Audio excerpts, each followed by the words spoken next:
ne kemi arrestuar hiç më pak se 124 persona për vepra penale të narkotikëve. Faktikisht në aksionin që kemi zhvilluar ditë më parë, aty kemi arrestuar 3 persona, të cilët janë kapur në vendin e ngjarjes, faktikisht në objektet banesore ku po kultivohej narkotiku Cannabis sativa, kështu që pas kësaj ne kemi ndaluar 3 të dyshuarit dhe më pas kemi parashtruar kërkesë për caktim masës paraburgimit për çka dhe gjykata ka caktuar masën e paraburgimit. Ndërkohë ne kemi vazhduar me zhvillime hetimore, me ndërmarrje të veprimeve hetimore intensive edhe më tutje, kemi pas edhe persona të tjerë cilëve që kanë qenë zbuluar, por kemi zbuluar edhe persona të tjerë dhe ndërkohë tani së fundmi faktikisht kemi pas edhe një aksion të ri, po për të njëjtin grup ku kemi arrestuar edhe 4 persona. 2 prej tyre janë pjesë e grupit ndër më të rëndësishmit që kanë organizuar grupin faktikisht që kanë bëjnë me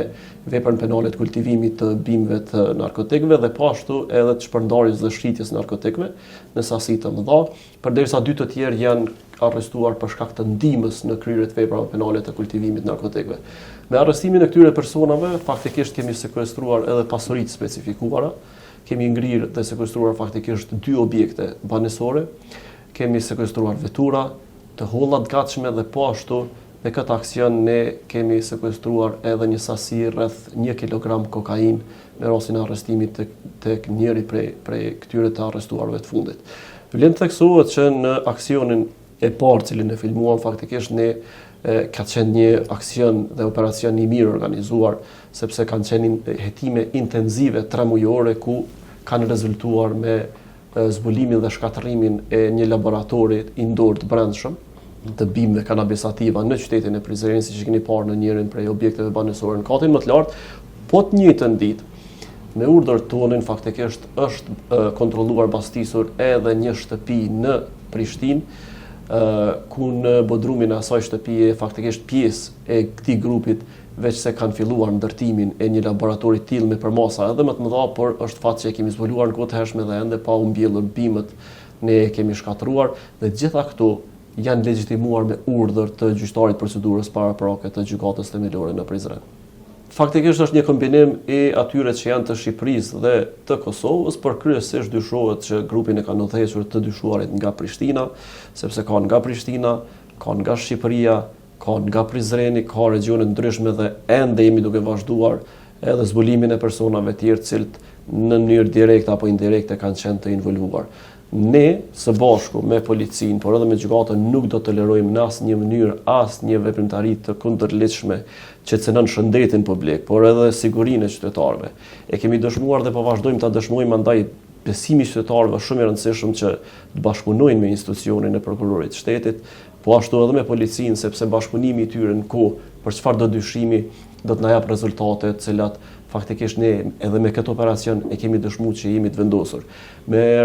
lejoni të theksoj faktikisht që me rastin e marrjes së pozitës së kryeprokurorit në planin e punës, në top prioritetet krahas fajdeve, korrupsionit, veprave penale të dhunës familje, veprave penale kundër mjedisit, ka qenë edhe narkotikët, për çka edhe pas këtij operacioni më lejoni t'ju tregoj që vetëm brenda 4 mujorit të parë, nga janari deri në prill, ne kemi arrestuar hiç më pak se 124 persona për vepra penale të narkotikëve në regionin e Prizrenit. Prej tyre 36 janë vetëm në departamentin e krimeve të rënda, 28 prej tyre pra janë të arrestuar dhe në për paraburgime që kanë bëjnë me shitjet narkotikëve. Shitjes dhe shpërndarjes narkotikëve, përderisa 8 prej tyre janë kultivues të bimëve të narkotikut. Kjo tregon që kemi qenë shumë bashkëpunues edhe me policinë, edhe me qytetarët dhe kemi qenë vendosur dhe vazhdojmë të jemi të vendosur sa herë që të ka raste të tilla, shteti do të veprojë dhe do të japim grusht fort këtyre kriminalëve, të cilët faktikisht duhet t'i kapim fast të hershme dhe mos ta lejojmë që me këtë veprimtari edhe të cenohet edhe rinia që është edhe si pjesë më vitale e shoqërisë. Statistikat flasin që rastet e drogave më të rënda, siç është njëra prej 5 drogave më të rënda dhe më të rrezikshme, kokaina,